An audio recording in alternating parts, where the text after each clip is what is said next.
Hal yeroo maal fakkaata maalirraa kaanee maalirra geenyee maal argannee maal dhabnee isa jennu yoo gabaabsinee ilaalleef yeroo dargii waa arganneerra fakkeenyaatiif lafa dhabnee arganneerra qotee bulaan lafa argateera abbaa lafa isaa ta'eera gaafa sana yeroo dargii namaadha hin namiti dargii namaadha hin namiti warra fiiwudaalii hirkaa fuudhee warra lafa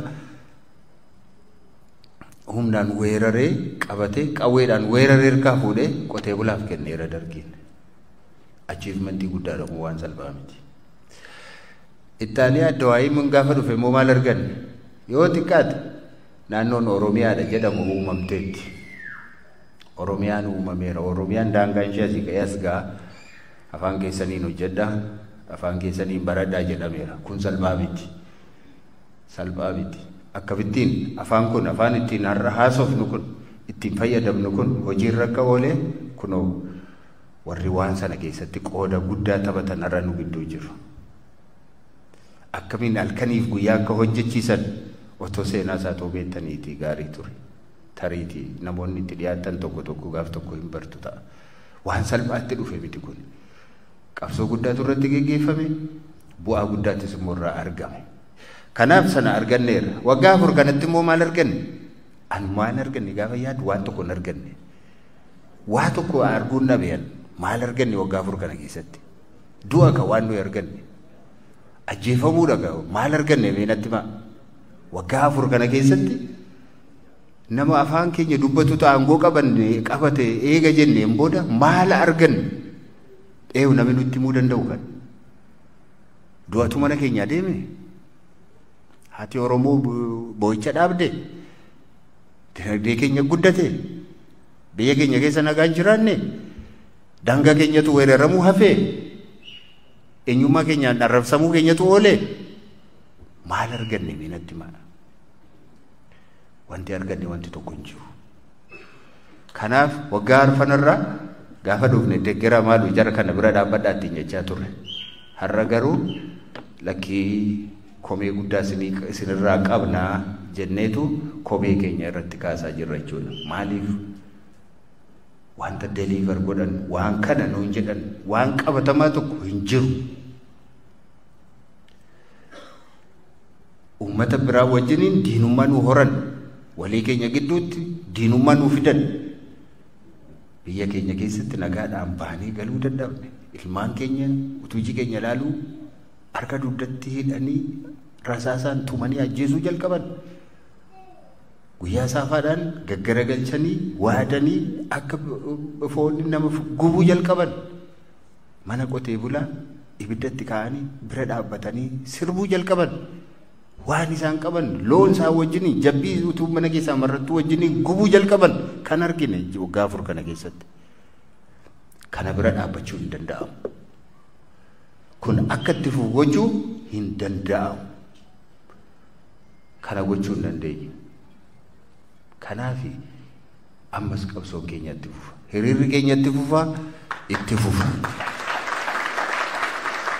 Hamma kun raawwatutti hamma sirni tokko ijaaramutti qabsoon keenya ammallee itti fufa. Maaliif nama hiikame caala nama hidhaa jirutu caala. Baay'inaan ammayyuu isaantu caala. Dararaa kaleessaarra dararaa har'aatu caala. Iyyuma kaleessaarra iyyuma har'aatu caala. Namoota tokko duroomaniiru ta'a.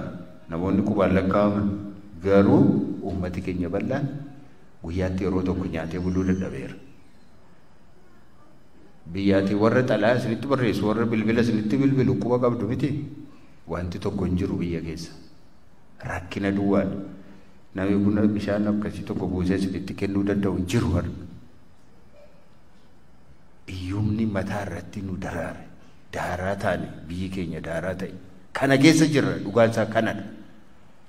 Kanaafi maal gochuu qabna kun jijjiiramuu qaba. Tokkoffaa lolli amma nurra jiru kun dhaabbachuu qaba. Lola nurraa dhaabuu qaba mootummaan. Nu ajjeesuu nurraa dhaabuu qaba.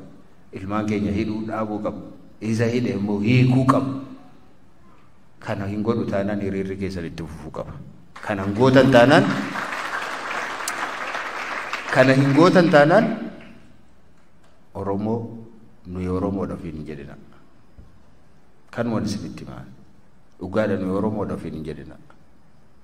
Jawaariif Baqqalaan mana hidhaati hiikamaniiru jettanii hiriira dhaabdu taanaan sirrii miti kun. Nu duwwaa miti Oromoon. Warri nu dura waggaa meeqa hidhame maaliif mana hidhaa keessatti gangalchu achitti? Maaliif ajjeesu ijoollee keenya nu biratti? Hamma kun dhaabbattutti kana bira dhaabbachuun hin dhaabdu taanaan mootummaa kanaa wajjin hin dhaabbattan jechuudha. Isa gargaaraa jirtu jechuudha. Isa tumsaa jirtu jechuudha. Namni fedha isaatiin godhu haa godhu.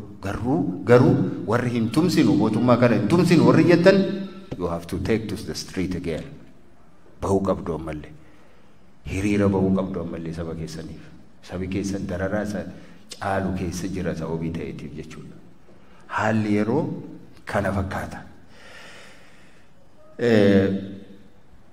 Ejjennoon kaafaa'u kaleessa ibsa bahe tokko warri miidiyaa hordoftan argitanii iddoo ta'e madaraka ibsa tokko baasee ture achi keessaati dhaabni tokko dhaaba keenyadha kaafaa'oodha. Ammallee kan nuti amanu nagaatti amanna nagaan bu'uu qaba kan nagaa dhume mootummaadha mootummaan lola dhaabuu qaba.